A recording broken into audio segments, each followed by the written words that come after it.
When Salma Butt told her deeply religious parents she intended to marry a non-Muslim, they were devastated. They feared that because the union would not be Islamically valid, she would be committing a grave sin.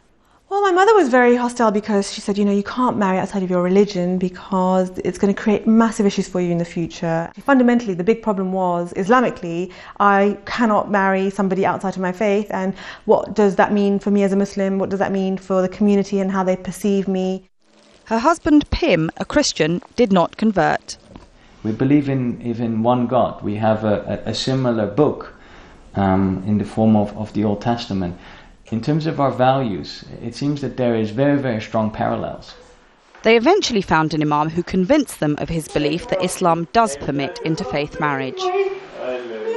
But while Salma's family accepted his position, most Islamic scholars believe that while Muslim men are permitted to marry Christian and Jewish women, Muslim women can only marry Muslim men. Now, though, a group of leading imams say they have no choice but to accept that more Muslim women are marrying out of faith.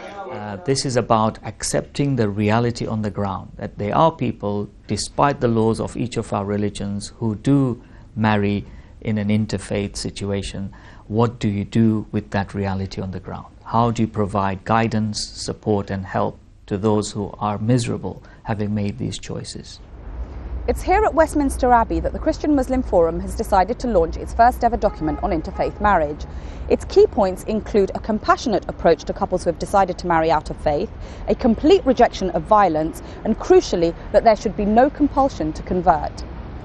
It's thought that there are more than 22,000 Muslims in the UK who marry out of faith, and these numbers are likely to increase. But some still fear the report may encourage deviation from the faith. It does set a bad precedent because whatever's written in the Quran, that is what is said for Muslim women to do, and everyone who's Muslim should follow that. You have to agree if they're happy to convert, because in long-term life there's a big differences, and then can end up with bad relationship and broken relationship. Salma and Pim's story has a happy ending, but religious leaders say that unless attitudes change, not everyone will be so lucky. Shamim Chowdhury, Al Jazeera, London.